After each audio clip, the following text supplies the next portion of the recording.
Hey everybody, welcome back to Engaging the Phenomenon. And here in this video, I wanted to give a brief introduction and a very basic overview of Mission Rahma. And Mission Rahma was a, contact group, so like a UFO or ET contact group that formed in 1974 in Lima, Peru. And I'm going to give, again, this is going to be very basic.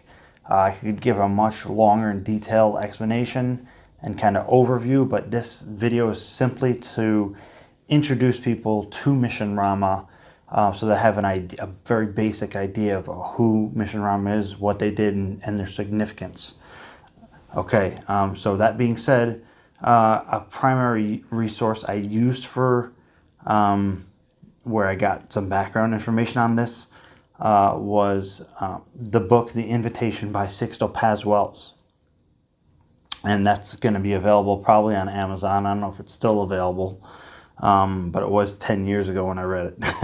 And I still have it somewhere. But anyways, and at the end of this video, there's going to be video footage from a RAMA event, and we're going to talk about why that's significant towards the end of this video. But again, very basic introduction. Mission Rahma was a contact group that formed in 1974, and one of the main founders of the group was Sixto Paz Wells, and the other main people in the group were his friends and family. So his brothers and their friends and their network in Lima, Peru. So. Again, the book The Invitation goes over this in great detail, but I'm going to give a super abbreviated version here, again, for convenience. If people want to dig deeper, they can. If they want me to do a longer video on this in detail, I can. But for the convenience of this video, in 1974, Sixto Paz Wells, his father was actually a UFO researcher in Peru. So his father was very involved in UFO research, and they would attend conferences, and Sixto Paz Wells went with his father to one of these UFO conferences. And at this conference, there was a 32nd degree Freemason, which is noted in the book. I found that as an interesting note, was giving a lecture on how to contact non-human intelligence using telepathy. And just as some background, Sixto Paz Wells already had some practice and training in yoga already, so he had some idea of, I guess, a meditative concept. So anyways, this lecture is given, Sixto Paz Wells attends it, and then he goes home and starts to practice, how to contact non-human intelligence through, telepathy, basically. And Sixto Paz Wells used automatic writing, which is basically like you're scribbling, and then you let whatever energy or intelligence, write through you, and a coherent message starts to come through, and you actually start writing words and messages. That's automatic writing. That was the primary way that Sixto Paz Wells received messages. But again, to keep this brief, so Sixto Paz Wells was doing these and experimenting with this modality of contact through automatic writing, and it was becoming very impressive, the messages that were coming through to the friends and family, that Sixto was giving very accurate information that he shouldn't have otherwise known.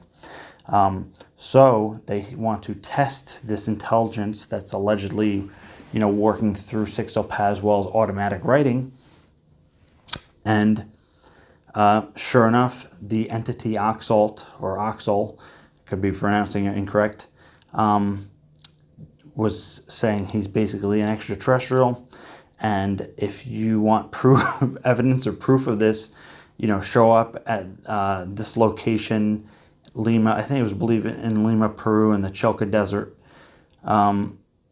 Said, go to this location at this date and time. So, I'm making up a random date and time, but something like, meet, have everybody come to, the desert at Tuesday at 10 p.m.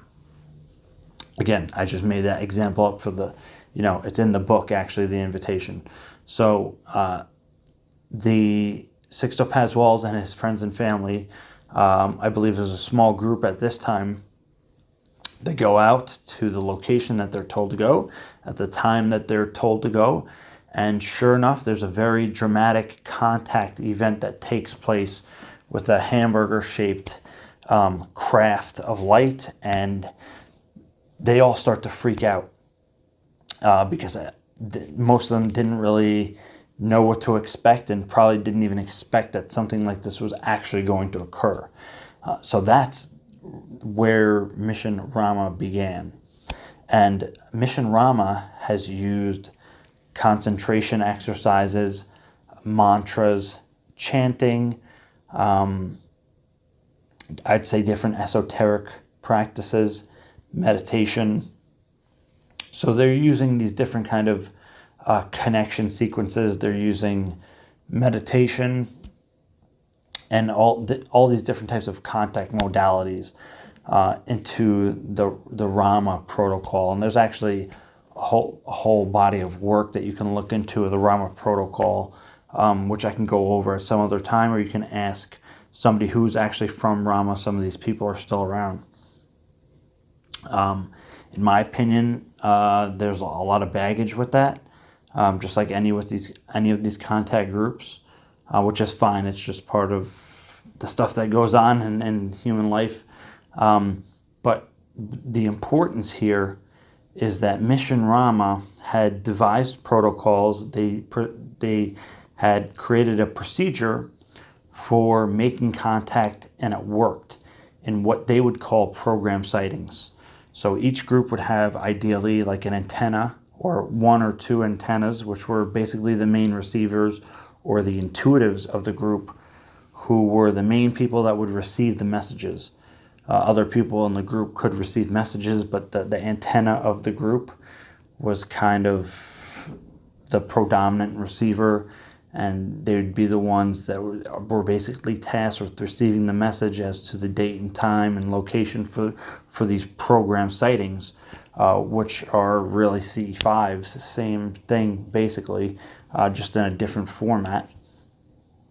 So the Mission Rahma groups would operate. They would have these program sightings, and essentially this is contact work back in the 1970s.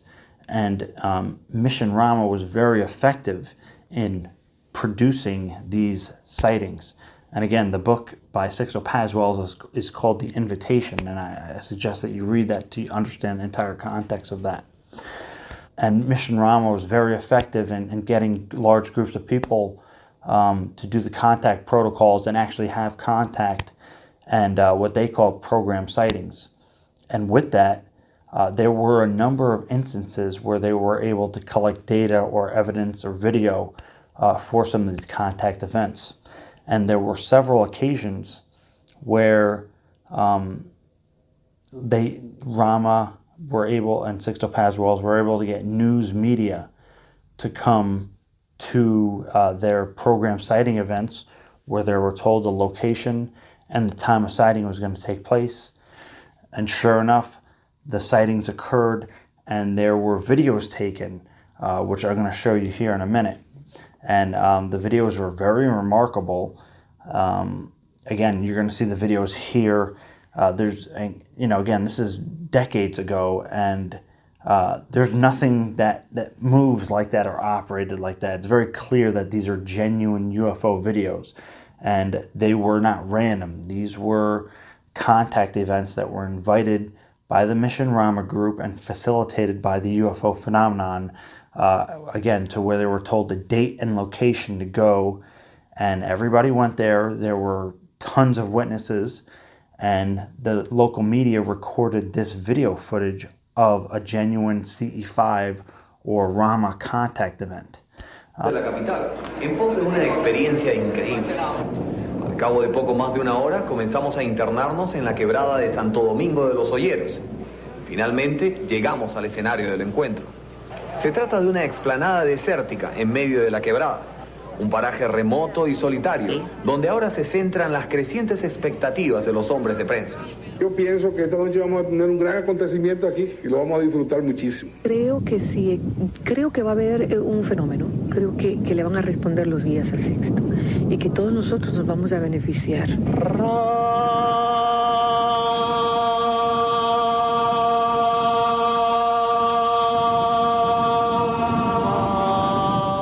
2 horas después, los miembros del grupo Rama inician sus prácticas. Son vocalizaciones de palabras clave, ejercicios de relajación y meditación con miras al contacto con seres extraterrestres. En el transcurso de la tarde continúan los ejercicios y prácticas. Sin embargo, la atención está centrada en el advenimiento de la noche. Según el mensaje recibido, esta noche, muy tarde, estos supuestos seres extraterrestres nos ofrecerían el avistamiento de una de sus naves espaciales. Sin embargo, pasan las horas, continúan las prácticas y el esperado avistamiento no se produce. El amanecer del nuevo día nos encuentra cansados y frustrados. La mayoría de los periodistas se va. Nosotros nos quedamos. Y esta vez la espera sí rinde frutos.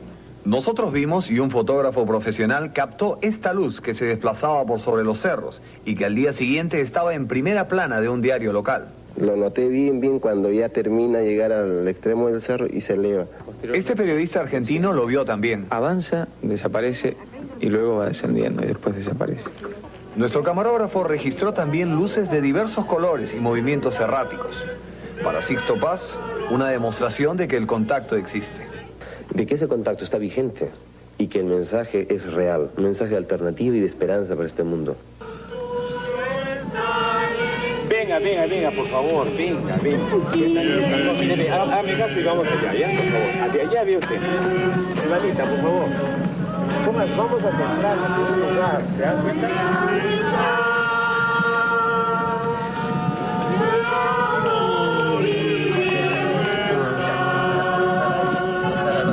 Ya, no va a pasar a nadie.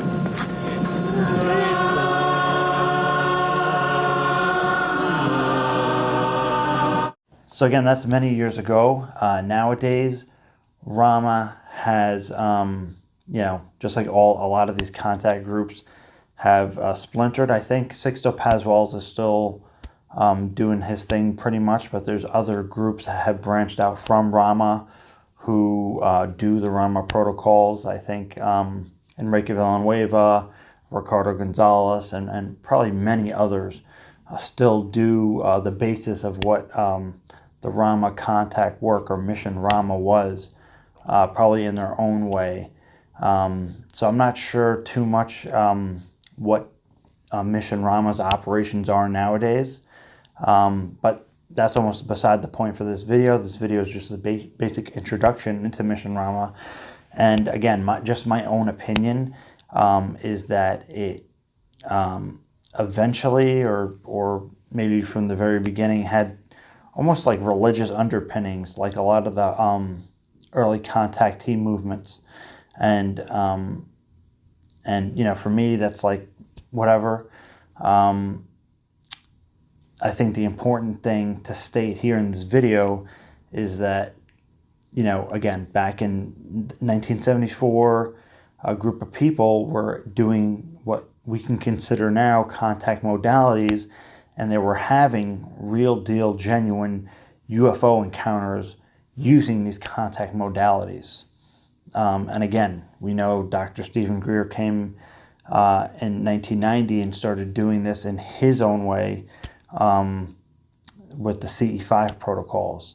But again, Mission Rahma was doing this in the 1970s. So I think that's highly significant.